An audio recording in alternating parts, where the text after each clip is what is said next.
pancake mix, buttermilk biscuit mix, creamy vegetable soup. That's one of our favorite soups ever. And then Wyatt wanted to try this awesome sauce, so we got that. Oh, and we never leave there without a pickled okra. We got hot this time. It's already half gone, but that's something we always have to get when we're there because we love pickled okra. I forgot to show you all. We also got this loaf of sourdough bread. So that old mill that we went to, there's like a big old mill restaurant that is ran by the mill, and then there's a little cafe, and we really like the cafe. Yeah. The old mill restaurant is like the oldest. It's been there in operation for a very long time. Food's great, but we prefer the cafe. It's just lighter. The food's, in our opinion, a little bit better. You don't get as much. It's more like quality over quantity. Yeah. So we really like going there. But they make all their own pottery there. They make all their own bread there. They grind their own flour and all that kind of stuff. So we just love it. And it's a really cool place. And the sourdough bread is really good. Yeah, it's really neat. And so we just decided to go there because we needed a break. Yeah. We have been stuck in this house and not going anywhere or doing anything for a long time. So we was like, well, let's just go do a one-nighter. Yeah. One-nighter and get out there. And we don't even have to stay the night. We just did because we didn't. We decided to go pretty late in the day when we did. So we were like, well, let's just make the most of it and stay the night. And then we'll spend a little bit of time the next day and then we'll come home. But yeah, thankfully it's only an hour and a half from us. So it's just nice to...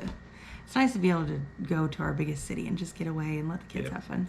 Yeah, and when it comes to like the animals and stuff, we can get back pretty quickly the next day. However, we kind of double fed that day, so and gave them plenty of hay to munch on and stuff. And that's one thing you got to remember, like, they ain't gonna die. Like if they get fed a couple hours later in the day. I always hate that like stereotype that homesteaders or farmers are up before the sun rises and are feeding their animals as they watch the sun come over the horizon, and it doesn't have to be that way. You get to create your farm and homestead that works appropriately for you. Obviously, the schedule is important, but if you're a couple hours late, it's okay. Yeah, and it's not like we have 200 head of cattle that have to be fed. Yeah. It only takes us, 15, 20 minutes to do it all. So, yeah, it doesn't have to be at 5 o'clock in the morning, so that's nice. Right.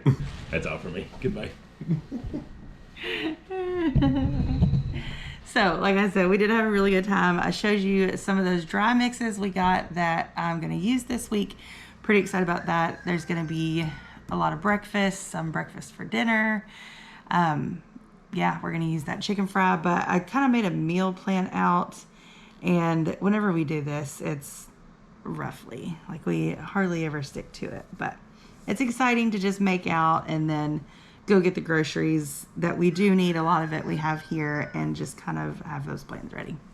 Especially because it snowed. I didn't know it was going to snow. I guess they said we would get a little bit, maybe 1 to 3 inches, but it really snowed, and it's been snowing all morning, and the roads are getting covered again. Our small town just kind of shuts down when this happens because there's so many back roads and too dangerous to ask people to get out. So once we get what we do need from the grocery store, we'll be in probably mostly for the week. Activities are canceled. Raylan's dance classes don't even start up until February because of all the weather this month. Our co-op isn't started yet, and we're just gonna kind of hunker down this week because it's gonna be super duper cold, like the coldest that we've had yet, and I think it's gonna be like maybe even below 0 a little bit. So with that being said, some breakfast that we are going to have this week, which we don't eat breakfast every single day. Some days it's just kind of a grab or just kind of make it up. And some days we just don't eat breakfast at all. But we're going to have cinnamon rolls and fruit, some pancakes and fruit with the pancake mix that you saw I got from the mill, some sausage biscuits, and then we'll just kind of grab the other days, maybe have leftovers kind of thing. For lunches, we always make the kids something, and they'll either eat it during school or right when they get done with school. It's usually a meat for them, a vegetable, a fruit, some kind of carb, and then that's really easy. If it's Zach and I eating lunch, we will usually grab leftovers from dinner the night before, or we'll throw something frozen, or just have something pretty simple. And then for dinners, we have chicken parmesan, which will be Zach's job because he makes the best chicken parm in the world. And we're actually going to use that chicken fry breading for the chicken cutlets for that night. And we'll have some pasta with it. We're gonna do a crab boil because we've got 2 bags of frozen crab, and we tried to eat crab when we were in Pigeon Forge and it was not good that day. So it's always better when we do it at home. So we've got to make up for that. We're gonna have maple glazed pork chops with carrots and a side salad one night. Another night we're gonna have a deer roast stew with some kind of sweet potatoes and mixed vegetables in it. I don't know, it sounds good. We'll try to make it work. And then for another night, we'll do burgers from our ground beef and then some homemade fries, which the kids really love. And we'll go from there. Those are the meals that are set to have, whether we have to change it or change the nights or whatever. And then I don't have a 7th night plan because we usually will go out and do something fun as a family and grab some kind of meal out. So Zach is making some chicken salad because he says he wants to have that for lunch. We have gotten in few petty little arguments about how chicken salad and tuna salad is supposed to be made, so I'm gonna let him handle his own chicken salad. Well, it's primarily for my lunch. I like all the things in chicken salad, and he likes nothing in chicken salad. That's not true. I'll tell you what I put in there. You all tell me what you all put in your chicken salad, and maybe it'll help the debate. So, obviously, canned chicken that she got from Thrive. Mayo, a little bit of sugar. I'm going to put a little lemon juice in it. And then grapes and maybe some celery. You're going to put celery in it? I'll think about it. I'm debating it.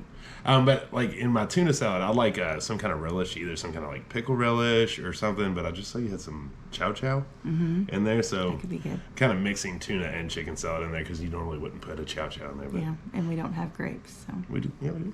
Are they good? Yeah, they're fun. So that's how I like to do it. But I do like it basic. If we had some cranberries, I'd put them in there. That would be good. I do love cranberry chicken salad. So now you tell me what you put in yours. I had celery. I don't know why he said celery. He doesn't like celery in chicken salad. He usually gets on me. Put celery in it. I do like grapes in mine. Lots of salt and pepper. I do like cranberries in it if that's available. And I like nuts in mine. So some kind of like walnuts or pecans I think is really good. I don't really like the whole relish or the pickle thing. I don't think that should be in. Also, I like eggs in mine, hard-boiled eggs, and he doesn't because he says that's egg salad, and that's fine. That is egg salad. But yeah, we have very differing opinions over chicken salad. So anyways, I'm going to get this meal plan and everything written down in my planner, which is this one. I have the Bloom planner. I love Bloom planners. It's so much more than just a planner. It comes with all kinds of options to just better yourself, track your habits, track everything you do, and it's just a really good time. It asks you really in-depth questions, and I love it. Those are my favorite planners. So I'm gonna get this all written down and planned out. Obviously, we need to go to the grocery and just grab a few things, but not a lot. And we're gonna hunker down and just try to stay warm. So definitely tell me what's on your meal plans. As most of you know, or now I'm going to tell you, if you don't know, that TikTok is now gone. And that was a place where I got a lot of recipes. So I am quite literally digging out the old cookbooks and going through my cookbook and the recipes that I've just grabbed and held on to over the years. And yeah, not going to have TikTok as a source of recipes anymore. So as sad as that is, it is also exciting.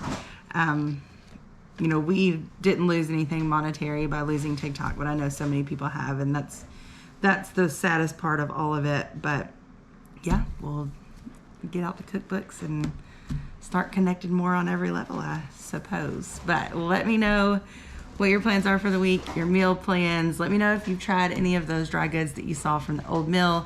Some of them we have, some of them are new to us, and then we have a whole lot that we use on the regular that weren't in this time to buy. But we love y'all, and we will see you on the next one. Bye.